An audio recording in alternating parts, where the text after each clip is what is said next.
একটা সময় তো এদেশে র‍্যাব ছিল না। র‍্যাব কেন তৈরি করা হলো? খুন গুম সন্ত্রাসী কার্যকলাপকে বন্ধ করবার জন্য র‍্যাব তৈরি করা হলো। কিন্তু বলুন, বিগত দিনে বাংলাদেশের র‍্যাবের ইতিহাস হলো এই ভয়ঙ্কর গুমের মাস্টার মাইন্ড, এবং হোতাই হলো এই র‍্যাবের সদস্য অনেকেই, যাদেরকে দিয়ে যেই অপরাধ বন্ধ করবার জন্য নতুন সংস্থা তৈরি করা হয়েছে বিগত সময়ে, ওই সংস্থার বস যারা, তারা নিজেরাই ওই অপরাধের শিকার হয়ে গেছে, ওই অপরাধের অপরাধী হয়ে গেছে। মুহতারাম হাজিরিন, দুর্নীতি দমন করার জন্য দুর্নীতি দমন ব্যুরো করা হলো। কি দেখলাম?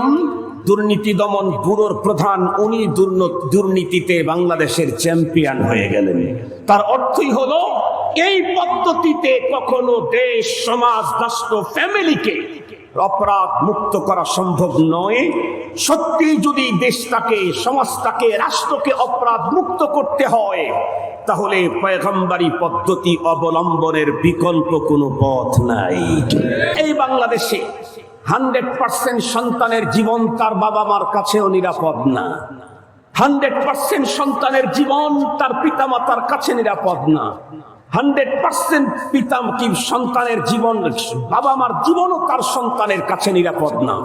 100% স্বামীর জীবন স্ত্রীর বেডে নিরাপদ না। 100% স্ত্রীর জীবন তার স্বামীর কাছে নিরাপদ না। আমি জিজ্ঞাসা করতে চাই, তাহলে আমার নিরাপত্তা কোথায়? আমার নিরাপত্তা কোথায়? দিন যত গড়তে থাকবে, এই অপরাধের প্রবণতা ততই বাড়তে থাকবে। আমরা যারা রঙিন স্বপ্নে বিভোর স্বৈরাচারকে বিদায় করেছি, আগামী দিনে অত্যন্ত সুন্দর ইনসাফ ভিত্তিক অপরাধ মুক্ত একটি সমাজ আর রাষ্ট্র আমরা পাব। কিন্তু কোন পথে? অপরাধ মুক্ত রাষ্ট্রের স্বপ্ন দেখছি আমরা সেই পূর্বের সেই পদ্ধতিতে? তাহলে কাল্লা লা ইউমকিন, জীবনেও কোনোদিন সম্ভব হবে না।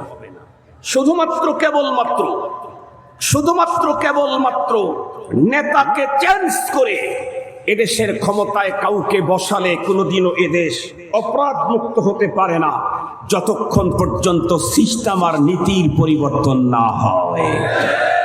মুহতারাম হাজিরিন, খুব ভালো করে বুঝবেন, বিগত 54 বছর বাংলাদেশের 54 বছরের ইতিহাস প্রমাণ করে, অতীতের পদ্ধতিতে শুধুই ক্ষমতাধরদেরকে পরিবর্তন করলে কখনোই এই জাতীয় অপরাধ মুক্ত সমাজ গঠন সম্ভব না। 54 বছরের ইতিহাসে দেখেছি, যারাই ক্ষমতায় এসেছে, আসার আগে আমাদেরকে বড় বড় মূলা ঝুলিয়ে দিয়েছে, সুন্দর সুন্দর গল্প আমাদেরকে শুনিয়েছে। তারা অনেকেই বলতো, সন্ত্রাসী যদি 1000 গজ মাটির গভীরে থাকে তাদেরকে খুঁজে বের করবে, দুর্নীতিবাজ যদি লক্ষ কিলোমিটার মাটির গভীরে থাকে তাকেও বের করবে।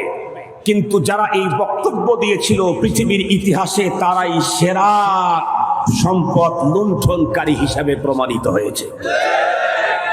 তারাই সবচাইতে বড় দুর্নীতিবাজ প্রমাণিত হয়েছে। আমরা দেখেছি একটা সময় এদেশের আইন কানুন নিয়ন্ত্রণের জন্য এতগুলি সংস্থা ছিল না।